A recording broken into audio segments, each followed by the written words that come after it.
Kia ora and welcome to the MovieBro's podcast, a podcast that has been on a hiatus for 4+ years since Captain Marvel's incredible box office numbers, an episode that will never see the light of day. I am your host, Rick Wing King, usually here with my co-host Epsilon, and I'm here to review, rank, and rate the latest summer or winter, depending on your hemisphere, blockbuster, The Flash.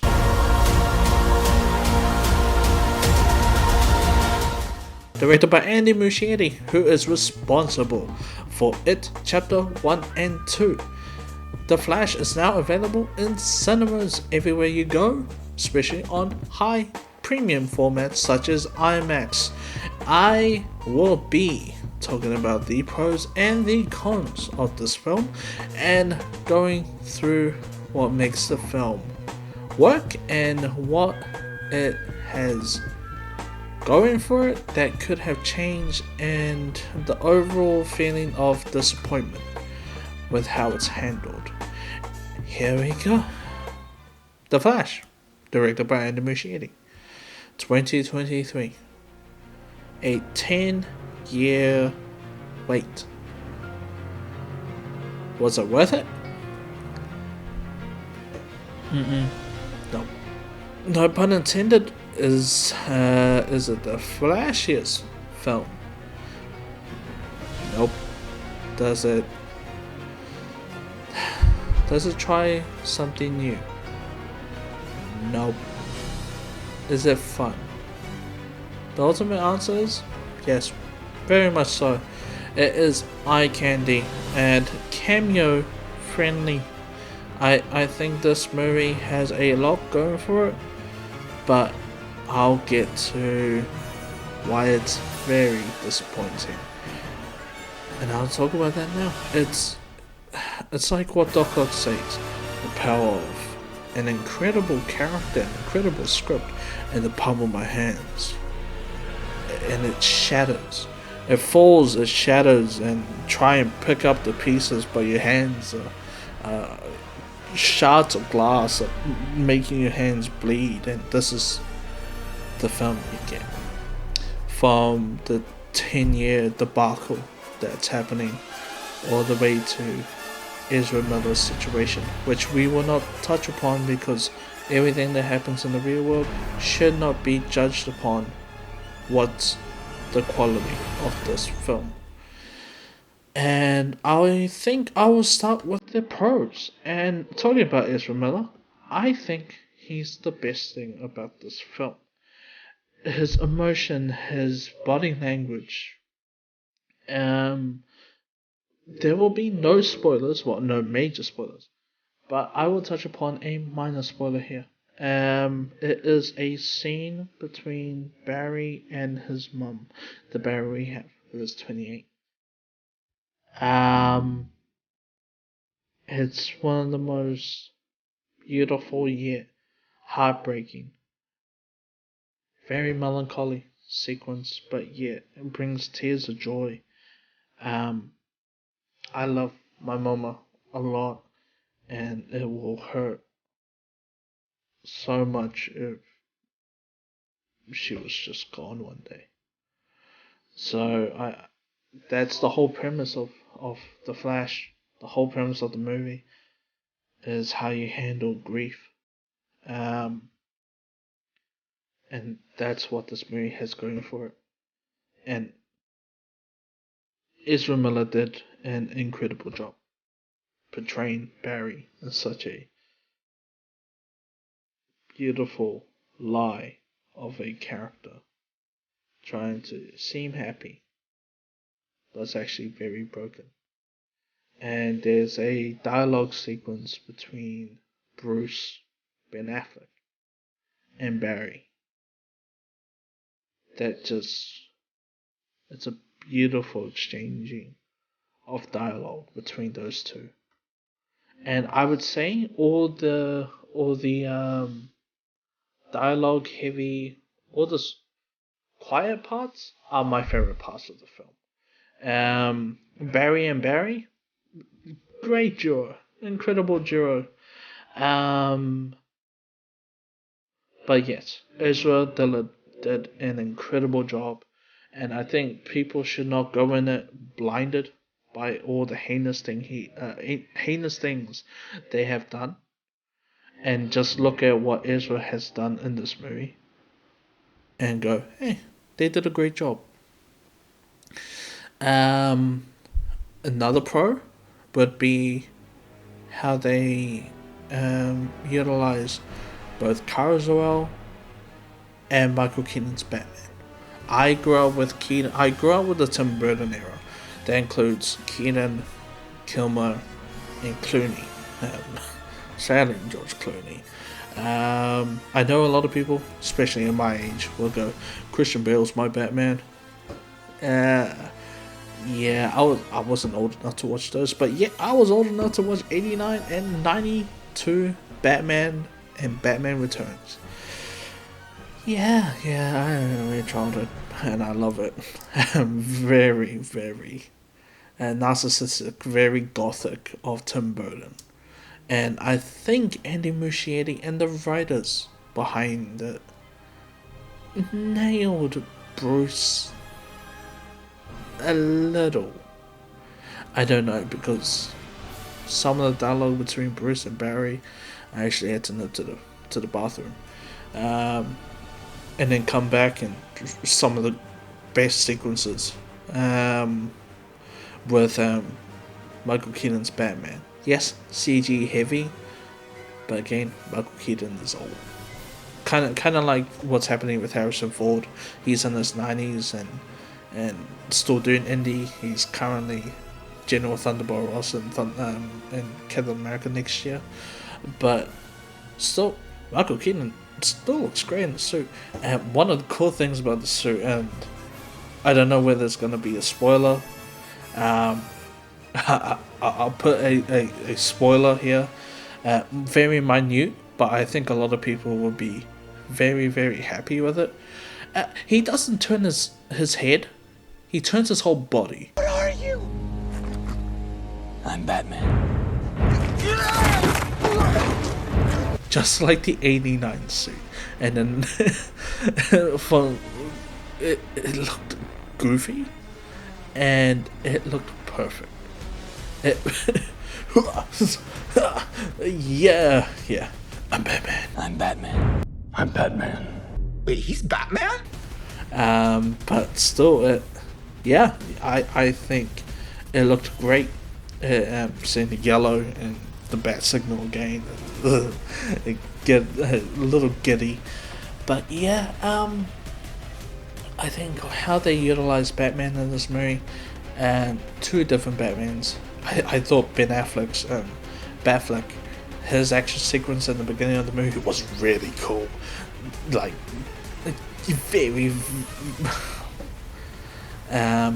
I'll get to the visuals soon, but wow. I think Ben Affleck did a great job. Again, going back to that monologue sequence, I think this is a beautiful send-off to him. He's not just talking to Barry, he's talking to all of us. He may not be my favorite Batman, far from it, but still, I think we should give him his flowers. I think Ben Affleck did an incredible job with what he's been given. Kara Zor-El. Sasha Calle did an incredible job in this film, again, with what she's been given. She's badass as Kara Zor-El's Supergirl. Stunning set pieces with her, especially, and the prison break, which we've seen in the trailers, so that's not very much a spoiler. Visuals, but overall, she gave it her all, and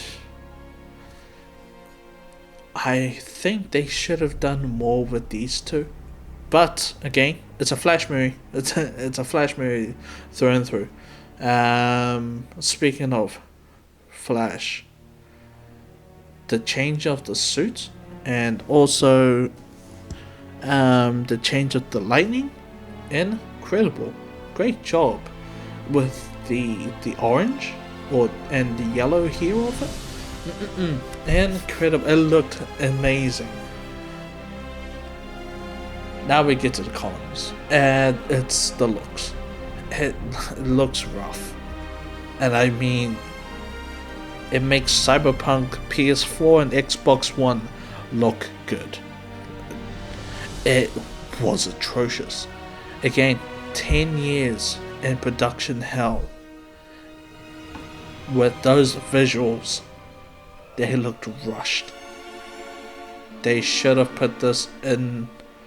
I know they're still rushing this movie out, but its visuals are like PS2, Jack and Dexter, Ratchet and Clank, more PSP level graphics. It didn't look great at all. It was an eyesore, and it took me out of the movie every single time it showed up. It was so uncanny. This is what we call the uncanny valley. And what's the line that you cross between photorealism and animation? This is the uncanny valley. This is like the depths of it, and it looked horrid. It looked bad. It's very noticeable that it's on the green screen, or it's just all computer generated. Compared to something like we just got Guardians, and that looked incredible. They had a talking raccoon and a talking tree. You would think Groot is CG. Groot is like proper prosthetics because of how real the bark is. No, that's all CG. And then we come to this, but again, give or take, Guardians had a much, I think, a tiny bit bigger budget than the Flash, but that still doesn't excuse the horrid visuals that we got from this film. Yeah, the visuals, I can go on all day about it. But the other big thing that kind of annoyed me, along with my disappointment, was the tone. Tone makes a film for a lot of people, and that includes the general audiences. What is this movie? Why does it make me feel dread? Is it supposed to make me feel dread? Is it supposed to make me laugh? Is it supposed to make me cry? They didn't know the tone. They knew target audience, they knew marketing, they knew advertising, but they didn't know their tone. And that's the one big thing that every film should have, is a consistent tone. It tried doing swashbuckling, like a Pirates/Indiana Jones film. It tried to do science fiction time travel, like an Endgame / Back to the Future. It tried to do a multiversal film, a la Doctor Strange and the Multiverse of Madness, and Spider-Man No Way Home, and Spider-Man Into and Across the Spider-Verse. And also tried to do some dark tones, dark undertones and everything. It just didn't fit at all. It is comedic. It had some comedic points, but overall, yeah, the tone was all over the place. I can go, again, just like visuals, I can go forever talking about how messy the tone was and how messy some of the editing was within this film. But I'll get to ranking. My letterbox, there are 15 films on there because I included Elseworld films within the DCEU, including the Batman and Joker. And I would place this at number 10 between Black Adam and Shazam 2019. It's okay. It should have been the greatest superhero movie of all time, as people were saying. But a couple of weeks ago, we just got Across the Spider-Verse, which is considered the greatest superhero movie of all time. And I agree. This movie just falls on its face time after time, and there are sometimes, hey Barry, get back up, Or sometimes you're going, hey Barry, stay on the ground. If I had to give a rating for this film, it's a 6.5 out of 10. It's just above average. It's cool. Go take your families. It's a great 2 hours and 60 minutes to kill with the kiddies. And there are some inappropriate jokes, and there is a lot of blood, but overall, and there are some scary sequences. But hey, it's a family time. Anyway, that is my review for The Flash, directed by Andy Muschietti, which is out in cinemas everywhere and on premium formats such as IMAX. Go and watch it. Next week, we will be delving into the jungle, or metallic jungle, of Transformers: Rise of the Beasts, a movie I've been waiting for since, Gen 3 Beast Wars. And the week after, we have Indiana Jones and the Dial of Destiny, a movie that's made for the new generation, and I'm very happy to see Harrison Ford have a final goodbye. And then the week after that, we have Tom Cruise returning to the Mission Impossible franchise with the 2-part finale, Dead Reckoning Part 1.